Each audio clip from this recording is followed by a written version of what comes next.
Hello, Hi. sa pangalan po ng dakilang Panginoong Jesucristo, isang mapagpalang umaga po sa bawat isa. Nandito po tayo sa pagpapatuloy ng ating gawain, kung saan meron tayo dalawang aralin upang kasahin at bigyan ng buhay para sa araw na ito. Ang una po, ayon sa sulat ng Propeta Isaias sa Kapitulo 7, versikulo 10 hanggang sa 25. Sabi dito, at ang Panginoon ay nagsalita uli kay Akas na nagsasabi, humingi ka sa ganang iyon ng tanda mula sa Panginoong Diyos, humingi ka maging sa kalaliman o sa kaitaasan sa itaas. Ngunit sinabi ni Akas, hindi ako hihingi ni tutoksohin ko man ang Panginoon. Ngayon po, kung mapapansin natin dito, ang Panginoon ay nakipagsalitaan kay Akas na hari noon sa Huda. Ngayon po, sa mga may tungkulin o hamon na kumbaga sabi nga sa Bicol, may pakumbinsido. Kailangan pa ng proof o patutuo. Magiging itong halimbawa si Akas na sino man sa atin hindi maaaring subukin ang Diyos. Sapagkat sabi nga, masiyahan na tayo kung ano ang meron tayo. Sapat na yung mga kasulatan, sapat na yung mga pinapapakinggan nating aral, hindi na natin kailangan pa ng proof o patutuo tungkol sa Diyos. Yung hiningalan ng ating buhay, yung mga tinatanggap natin pagpapala at biyaya, sapat na yun. Ang pagkaluban tayo ng maayos na kalusugan, maayos na pangangatawan, at magandang buhay kung kasama man, maging kontento na tayo. Kaya po, kung mapapansin natin, itong si Akas, hindi siya humingi. Dahil, kumbaga satisfied na siya sa lahat ng kanyang mga pagpapala at pinagdam. Kumbaga, naging halimbawa dito si Akas para ilagay din naman natin sa pag-iisip natin. Nawag na natin tuklasin yung kalaliman man o kataasan man ng mga bagay-bagay sapagkat yan po ay bahagi lamang upang guluhin ang ating mga utak at hindi tayo mag-focus sa tunay na diwa ng buhay dito sa ibabaw ng sanlibutan na walang iba, yung mga gawa. Kasi po, saliksikin man natin ang mga kasulatan, marami man tayong nalalaman, maraming mga discoveries at kung ano-ano pa mga ideya na mula lamang sa mga tao kung hindi naman natin ipinapakita ang kabutihan asal, useless po lahat. Kaya po, sabi ni Akas, hindi ako hihingi dahil ang humingi ng proof o patunay, lalo-lalo na sa Diyos, ay pagtukso sa Diyos. Kaya po, kung mapapansin natin, nandiyan na yung mga pagpapala ng Diyos. Nandiyan na yung aral o salita ng Diyos na siyang huhubog para mapabuti ang pag-uugali ng tao. Hindi na natin kinakailangan pang magsaliksik o mag-aral ng mga bagay-bagay Kagaya ng ginagawa ng mga dalubhasa ngayon, puro results. Kaya mapapansin natin, marami yung mga nasisiraan ng ulo, marami yung hindi naman talaga dapat maabot dahil sa kawalan sila nagsasaliksik. Nasabi ng Panginoong Diyos, 6 na araw pa lang ang lahat ng kanyang mga nilikha ay natapos na. Ibig sabihin, wala nang nadagdag. Sabi nga, yaong nangyari ay muling mangyayari. Kumbaga, nagkakaroon lang ng repetisyon o paulit-ulit yung mga pangyayari, nangyari noon at mangyayari ngayon. Walang bago dito sa ibabaw ng sanlibutan. Bakit pa tayo magsasaliksik? Ganyan po ang ginagawa ng mga dalubhasa. Kaya sa atin po mga lingkod ng Diyos, lumalarawan si Aras na kinakailangan sapat na sa atin yung kautusan na sinasabing binubuo sa isang salita, love, pag-ibig. Yung mga turingan tayong magkakapatid, mga pahalagahan sa isa't isa, sapat na yun. Sabi nga, yung unang 4 na kautusan, ibigin mo ang Panginoon mong Diyos ng buong lakas, buong kaluluwa, buong pag-iisip, at buong puso. At ibigin mo ang iyong kapwa katulad ng iyong sarili. Kasi po, kung halimbawa, hahanap pa tayo ng mga bagay na nagugulo lang ng utak natin, kahit kasi Akas, hindi niya hiningi yun. Dahil, para bang kini-question natin ng Diyos, totoo ka ba? Sa totoo lang po, pakinggan lang natin ang hiningan natin. Yung it's na palagi nating binubulong ng ating hininga, pakiramdaman natin. Tawag ng tawag siya sa bawat panghinga. Doon pa lang, mag-satisfy na tayo. Huwag na tayo magsaliksik ng iba. O isang patunay dito. Kahit ang Panginoon nga ay nagbigay sa inyo ng tanda. Narito, isang lalaki maglilit mga anak ng isang lalaki at tatawagin ang kanyang pangalan na Emmanuel. Ibig sabihin, hindi pa nangyayari, magbuhula na. Dahil sa oras na ang hula ay magkaroon ng pangyayari, ibig sabihin yan ay totoo galing sa Diyos. Ang tanong, nangyari ba na isang babae magliliit at mananganak ng isang lalaki na katawan ni Emmanuel? Nangyari po. Inulit din yan sa bagong tipan. Doon ang Arkanghel, Gabriel, dumalaw kay Maria. Ganon din ang sinabi. Ang ibig sabihin ng ang Emmanuel, sumasa atin ang Diyos.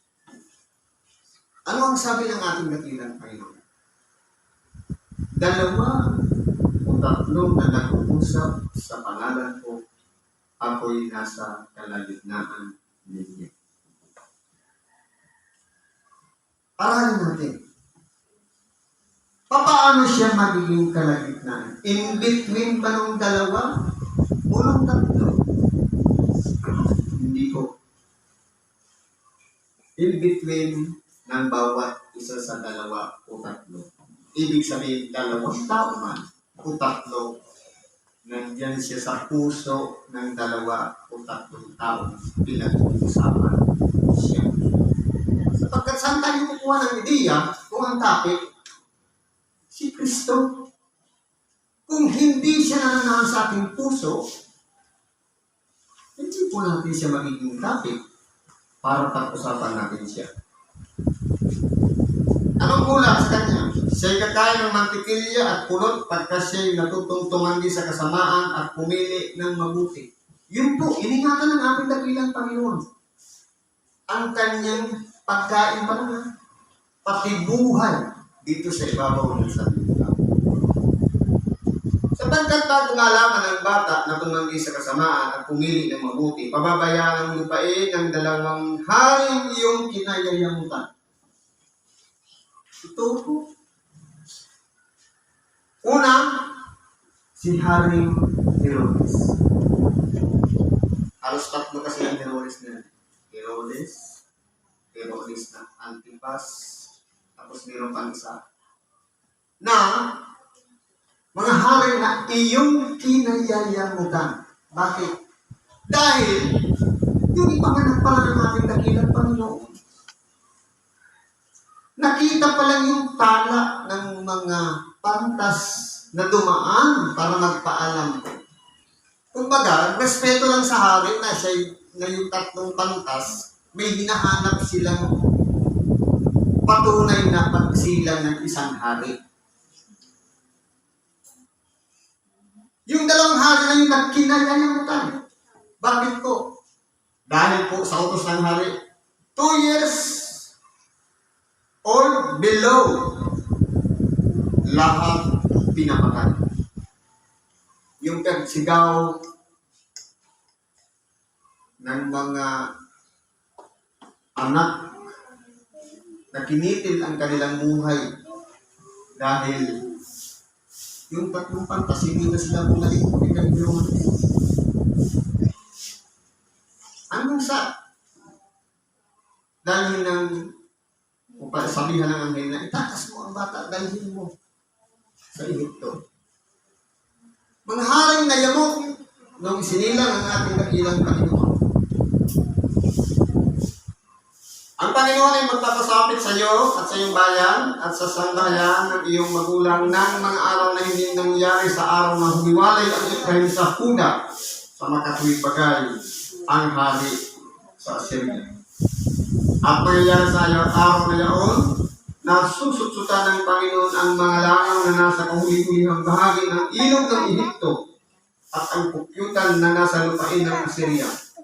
At sila'y magsisikating at silang lahat ay mga papahinga sa mga ibang bibis at sa mga itak ng malalaking bato at sa lahat ng mga pinikan at sa lahat ng mga sukal. Sa araw na yun ay ahakitin ng Panginoon ang ulo at ang balahibo ng mga paa ng pang-ahit na inupahan. Ang nangasa bahagi ng dako roon na ilog ang hari sa Syria at aalisin din ang balbas. At mangyayari sa araw na yaon na ang isang tao ay mag-aalaga ng buyang baka at ng 2 tupa. At mangyayari na dahil sa kasaganaan ng gatas ng kanyang bibigay ay kakain siya ng mantikilya. Sapagkat ang bawat isa ay naiwan sa gitna ng lupain ay kakain ng mantikilya. Ibig ko pala sabihin, yung mantikilya galing siya sa gatas ng baka. At mangyayari sa araw na yaon na ang bawat dakong kinaroroonan ng libong puno ng ubas na nagkakahalaga ng 1,000 siklo pilat ay magiging dawagan at tilikan. Paroroon ang isa sa may mga pana at mga busog sapagkat ang buong lupain ay magiging mga dawag at mga tilikan. At ang lahat ng buhol na hinukay ng kasarol, hindi mo paroroonan dahil sa takot sa mga dawag sa mga tilikan, kundi magiging pagalaan sa mga baka at yurakan ng mga lupa. Ito po ay hinula na bago dumating ang ating dakilang Panginoon, magiging walang silbi o walang kwenta ang lugar ng Israel sa pagdating ng ating dakilang Panginoon. Kasi po, kung sino pa yung may mga katungkulan, halimbawa, mga saserdote, maliban lang kayo saserdoteng Zacarias na nagpapasto sa kanya ang anghel. Pero duda pa siya, sakula sa kanya, na magkakaanak ika ng isang lalaki na ang pangalan Juan. Pero nagduda pa siya. Ang sabi ko, ikaw ay mapipiling hanggang sa ang lahat ay magkaroon ng pangyayari. Kaya kumbaga, Kumbaga, na-impluwensyahan na pati yung mga saserdote. Maging mga hari, hindi na nagtitiwala sa salita ng Diyos. Kasi hula pa lang sa pagsilang ng anghel at pagdating ng mga pantas, nagalit na yung hari. Marami siyang pinapatay ng mga bata. Maging mga Parisiyo, na dapat sana yung mga kautusan, sila ang nagpapaliwanag, sila yung nagiging tutor sa paliwanag o sa ebanghilyong ipinahahayag ng ating dakilang Panginoon. Na parang ba nang pinalalabas nila ang ating dakilang Panginoon, nagpapahayag ng salita ng Diyos, parang nagre-rebellion sa nakasanayan ng nilang mga gawa. Na walang iba, yung salit-salit ng mga matatanda, isinasama ng mga saserdote, ng mga Parisiyo, ng mga eskribas, na pinagkakautosan ng Diyos. Isinisiksik nila. Kahit yung mga saserdote, kahit yung mga eskriba, na nakakataho at nakakaalam din ng mga bagay-bagay, nahula patungkol sa ipanganganak na Mesiyas. Parang nagbangko rin ang kanilang utak. Kaya po ganyan na nangyari sa pagdating ng ating dakilang Panginoon sa bansang Israel. Katulad din natin, ang salita ng Diyos, sabi nga, nagpasimula ay may verbo, ang verbo ay sumasa Diyos, ang verbo ay Diyos. Ang salita o ibanghilyo. Nung tanggapin natin, abalang-abala rin tayo. Kasi po, marami tayong pinagkakabalaan. Mga pang-araw-araw na gawain na nakasanayan natin, pati pag-uugali, pati influensya ng magulang, natutunan sa eskwelahan, iyan po ang nagpapagulo sa ating utak. Ngayon, sa isang kaso, maglalagay ka ng isang bagay na mapapakinabangan natin, walang iba yung salita ng Diyos. Kung punong-puno ang isip natin ng karunungan dito sa ibabaw ng sanlibutan, kinakailangan natin pagtalipod, paglilinis, at pagbabago ng ating pagkatao. Kasi po, kapag ipinatong natin yung aral o salita ng Diyos, saan na nakasanayan na natin? Halimbawa, sample, nakasanayan natin ibigin ang iyong mga kaibigan, kapulitan mo ang iyong kaaway. Anong pinagsisiksikan ng ating dakilang Panginoon? Ibigin mo ang iyong kaaway at idalangin mo ang sa iyo'y nagsisiusig. Mahirap po ipaktis yun. Kasi kung sanay ka na, kapag kaibigan, kapag kaaway, ngayon, ang itinuturo ngayon ng ating dakilang Panginoon, ibigin mo ang iyong kaaway. Pag inuusig ka ng iyong kalaban o kapitbahay, idalangin mo siya para maglinaw ang isip niya. Yan ang bago. Kaya tinitingnan po natin, hindi po magkakasasaysa sa karunungan o dito sa ating ulo na walang iba kung nakasanayan natin yung aral dito sa ibabaw ng sanlibutan. Kapasok kayo yung mabuting aral na mula sa Diyos, hindi po sila pwedeng i-combine.